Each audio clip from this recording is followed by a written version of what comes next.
ఎక్సెల్లా global study abroad summit 2024 జరగబోతోంది. ఫిబ్రవరి 11న ఉదయం 10 గంటల నుంచి సాయంత్రం 5 గంటల వరకు తాజ్ డెక్కన్, బంజారా హిల్స్, హైదరాబాద్లో.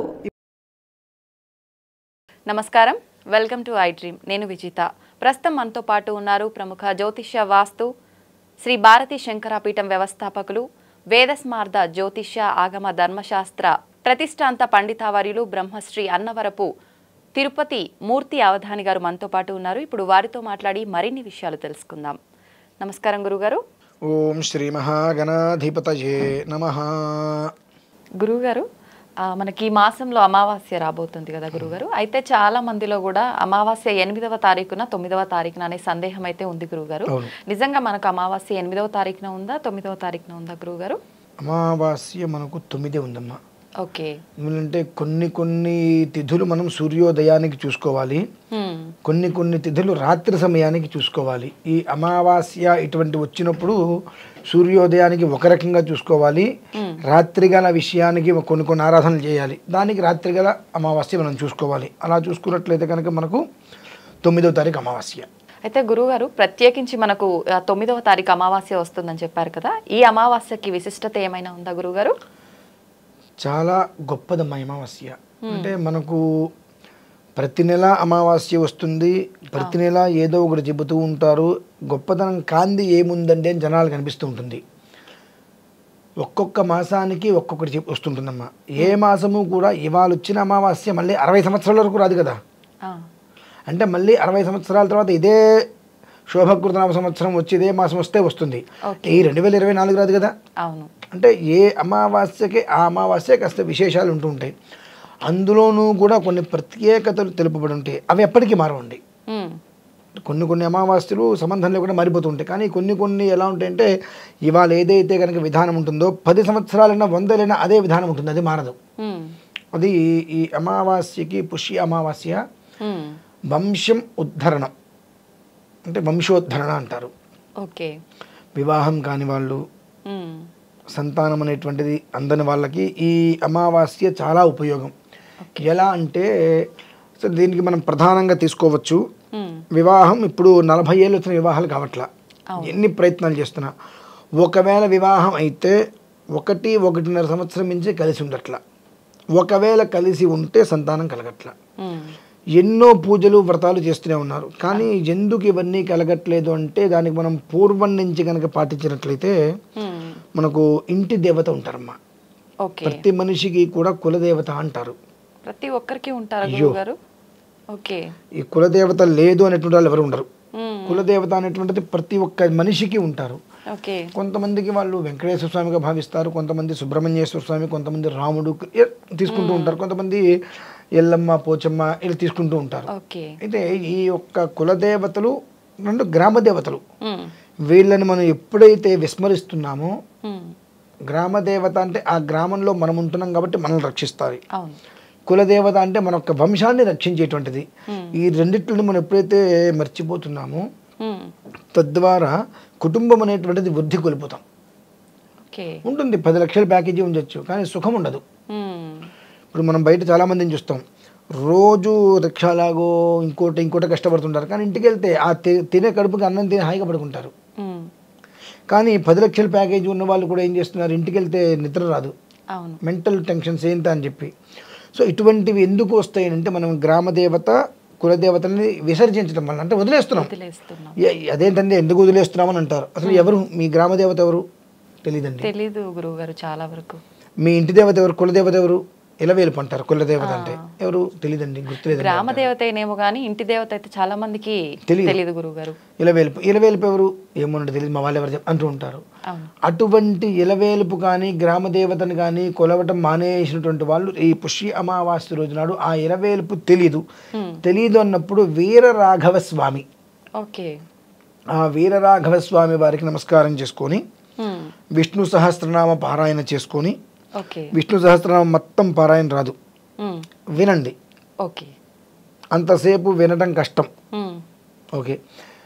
అందులో మనకు ఒక శ్లోకం ఉంటుంది, అసంఖ్యేయో ప్రమేయాత్మా విశిష్టశిష్టకృచ్ఛుచి సిద్ధార్థ సిద్ధి సంకల్ప సిద్ధిద సిద్ధి సాధన. ఈ ఒత్తులు పలకలేకపోతే ఈ శ్లోకం కూడా మనం అనవద్దు. ఎందుకంటే ఒక అక్షరం తప్పిందంటే జీవిత నాశనం అయిపోతుంది. వనమాలి గదీశార్ంగే శంఖీ చక్రీ చనందకి శ్రీమాన్ నారాయణో విష్ణు వాసుదేవోభిరక్షతు. ఇది కూడా కష్టమండి. ఓం నమో నారాయణాయ అంటే భగవంతుడు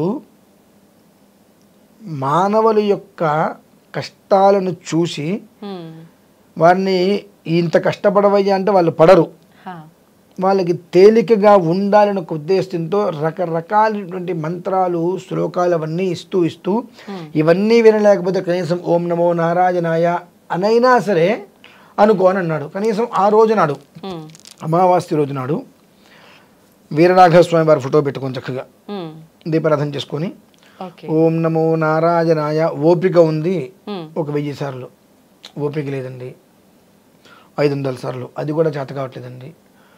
కనీసం 108 సార్లు, అది కూడా చేత కావట్లేదండి. ఒక 11 సార్లు. నీకేం చేత అవుతుందండి? నేను వాట్సాప్ చూస్తానండి, ఫేస్బుక్ చూస్తానండి, సోషల్ మీడియాలో ఉంటానండి, ఫోన్లలో మాట్లాడతానండి, ఇంట్లో నా భార్య మీద నేను చికాకు పడతానండి, ఎదురులతో గొడవ పడతానండి. అంటే వీటన్నిటికి మనకు సమయం దొరుకుతుంది. అక్కడ భగవంతుడి దగ్గర కూర్చొని 10 నిమిషాలు చేయాలంటే దొరకట్లా. అప్పటికే ఆయన ఏమన్నాడంటే 11 సార్లే అను, ఆ 11 సార్లు కూడా భక్తి చూపించద్దు, నా మీద ప్రేమ చూపించు.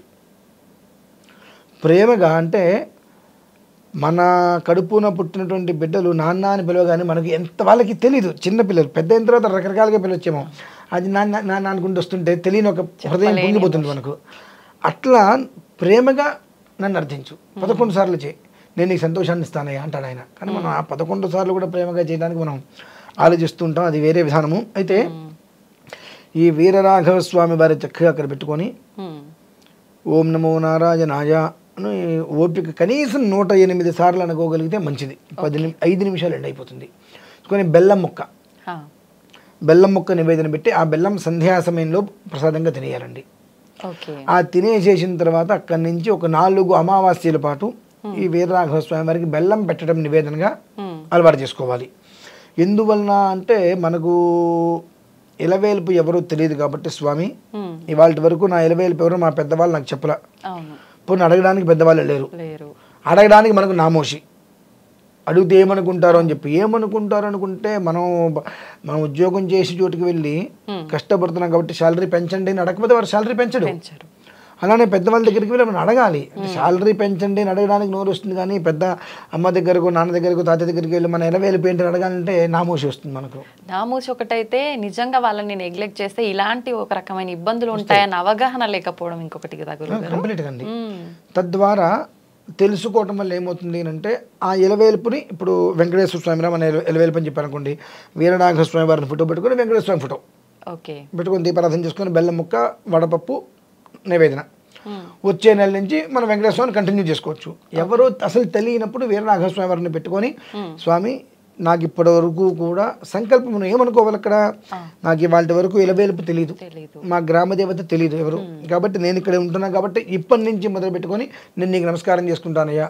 నా ఇలవేల్పు అనేటువంటిది ఎవరు నాకు తెలియదు కాబట్టి నా ఇలవేల్పుని మనస్సులో నమస్కారం చేసుకొని నేను ప్రత్యక్షంగా నమస్కారం చేస్తున్నా. అంటే ఏమని వీరరాఘవ స్వామిగా నీకు నమస్కారం చేయట్లా, నా ఇలవేల్పు నా కుటుంబం నుంచి నాకు ఎవరో తెలియదు కాబట్టి ఆ ఇలవేల్పుని స్మరించుకొని నీకు నమస్కారం చేశా. నా ఇలవేల్పు ఎవరో తెలియదు కాబట్టి నువ్వు స్థిరంగా ఉండు, 4 నెలల పాటు నీకు నేను బెల్లం పెడతాను ప్రతి నెల అమావాస్యకి, నా జీవితాన్ని బాగు చేయి. ఖచ్చితంగా ఈ 4 నెలల్లో వృద్ధి కనిపిస్తుంది. ఆ తర్వాత కంటిన్యూ చేసుకో ప్రతి నెల. అది చాలా విశేషం జీవితానికి. అంత అద్భుతమైనటువంటి రోజు. భగవంతుడు సకల మానవాళి యొక్క శ్రేయస్సు కోరి, అంటే మనం ఇవాళ సైన్స్ వచ్చేసింది దేవుళ్ళు లేదు అంటుంటున్నారు కానివ్వండి, కొన్ని లక్షల సంవత్సరాల క్రితమే, కొన్ని లక్షల సంవత్సరాల తర్వాత మానవులకి కనీసం మాత్రం కూడా వాళ్ళు ఏం చేస్తున్నారు అనేటువంటి విచక్షణ కూడా తెలియని స్థితిలో ఉంటారు. కాబట్టి అటువంటి స్థితిలో వాళ్ళకి ఏదైనా తెలియచేయాలంటే కొన్ని మూలాలు కావాలని చెప్పి అప్పటి నుంచో తీసుకొచ్చి దేవతలు పెట్టారు. దాన్ని ఋషులు జాగ్రత్తగా కాపాడుకుంటూ ఇప్పటివరకు మన దగ్గర తీసుకొని వస్తున్నారు. మనం ఏం చేస్తున్నాం అంటే సాయశక్తిలో దాన్ని ఇంకా పూర్తిగా విచ్ఛిన్నం చేయడానికి మన ప్రయత్నాలు మనం చేస్తున్నాం. కాబట్టి ఈ అమావాస్య చాలా విశేషమైంది. ఏ మనిషి అయితే కనుక మానసికంగా శారీరకంగా ఆర్థికంగా వివాహం కాకుండా, వివాహం అయితే దంపతుల మధ్య అన్యోన్యత లేకుండా, సంతానంతో సమస్యలు ఇటువంటివి ఏవైతే ఇబ్బందులు అనుభవిస్తున్నారో వారికి అత్యద్వితీయమైనటువంటి యోగదాయకం ఈ అమావాస్యకి వీరరాఘవ స్వామి వారి ఫోటో పెట్టుకొని మనస్సులో నమస్కారం చేసుకొని విష్ణు సహస్రనామము లేదంటే ఓం నమో నారాయణాయ అనే మంత్రాన్ని చదువుకుంటూ ఒక చిన్న బెల్లం ముక్క నివేదన పెట్టి ఆ బెల్లం ముక్క తినేయాలి. సాయంత్రం వరకు అట్టి పెట్టకూడదు. మళ్ళీ ఆ బెల్లాన్ని నేను అంత మక్క పెట్టుకున్నానండి పొయ్యి మీద పెడతాను దాంట్లో జీడిపప్పు కలుపుకుంటే అవన్నీ కూడా చేయకూడదు. ఎందువల్ల అంటే దానివల్ల కొన్ని ప్రమాదాలు కూడా జరుగుతాయి. ఎందుకంటే సమయం వచ్చింది కాబట్టి చిన్న విషయం చెప్పి ముగిస్తాను. మా ఇంటి ఇలవేలుపు వీరరాఘవ స్వామి వారు. మా ఇంట్లో ప్రతి అమావాస్యకి బెల్లం పెట్టడం అలవాటు. ఇది సుమారుగా 39 అంటే మా పెద్దన్నయ్య కూడా పుట్టలేదు అంటే ఇంచుమించుగా 40 సంవత్సరాల క్రితం మాట. ఈ ఇంట్లో అందరూ చుట్టాలు వచ్చినప్పుడు అమావాస్య బెల్లం అంత పెట్టేసేసారు. సాయంత్రానికి అయిపోవట్లేదు ఒక ఉద్దేశంతో ఆ బెల్లాన్ని పాకం చేసేద్దామని చెప్పి పొయ్యి మీద పెట్టేసేసి దాన్ని మొత్తం పాకం చేసి ఇవన్నీ కలిపేటప్పటికి మా వాళ్ళలో ఒకరికి ఒళ్ళంతా కూడా బొబ్బలా కట్టేసేసింద. ఈ బెల్లం ఉడుకుతున్నప్పుడు ఎలా అయితే కనుక వస్తూ ఉంటాయో అలా ఒళ్ళంతా వచ్చేసేసరికి మళ్ళీ నమస్కారం చేసుకొని మరుసటి అమావాస్యకి మళ్ళీ నార్మల్గా పెట్టుకొని ఆ రాత్రికి లోపు అంటే సంధ్యా సమయం లోపు దాన్ని మొత్తం తినేసేసారు. దాన్ని బట్టి ఏంటంటే పొయ్యి మీద మళ్ళీ దాన్ని చేయకూడదు. 2 ఆ తినేటువంటిది కూడా నేను ఇంత పెడతా అంటే అంత తినగలనండి అంటే ప్రమాదం. ఇంత ముక్క పెట్టు చిన్న ముక్క. ఎందుకంటే ఆ ఒక్క తీసుకునేటువంటి ప్రసాదము శరీరంలో రక్తంలో కలిసిపోవాలి తప్ప యూరిన్ రూపంలో మళ్ళీ బయటికి రావద్దు. అది మహాపాపం. మనం పానకం అనగానే గ్లాసులు తాగేస్తాం. ఆంజనేయ స్వామి గుడికి హనుమత్ జయంతికి పానకం ఇస్తానికి గ్లాసులు తాగేస్తాం. ఎంత పాపం చేస్తున్నాం. తీర్థం అనేటువంటిది ఇలా ఎందుకు పెట్టుకోమంటారంటే అకాల మృత్యుహరం సర్వవ్యాధి నివారం సమస్త పాపక్షేకరం ఉన్నప్పుడు ఇందులోంచి ఆ 3 చుక్కలు నోటికి తీసుకుంటే నాలుక దగ్గర అవి ఆరిపోతాయి. నాలుక నుంచి గొంతు దిగేటప్పటికి మొత్తం అది ఆవిరైపోతుంది. ఆ గొంతు దిగి రక్తంలో కలిసిన ఇదైపోతుంది. అంతేకాదు ఒక గ్లాస్ ఎప్పుడైతే తాగుతామో అది మనం వేరే రూపంలో బయటకు వచ్చేసిందంటే అది దోషమే. మరి అది దృష్టిలో ఉంచుకొని దానికి తగ్గట్టుగా మన ఇంట్లో 2 3 ఉన్నాం ఇంత చిన్న ముక్క పెడతాను నమస్కారం అని చెప్పి అది అయిపోయేటట్టుగా చేసేసుకోగలిగితే వాళ్ళ జీవితం అనేటువంటి చక్కగా శోభాయమానంగా ఉంటుందండి. ఓకే, మొత్తానికి కులదైవాన్ని ప్రార్థిస్తే మనకు ఎటువంటి ఇబ్బందులు రావు అంతే కదా గురువు? ఖచ్చితంగా. అమావాస్య విశిష్టతను కూడా చాలా చక్కగా తెలియజేశారు గురువుగారు. ధన్యవాదాలు.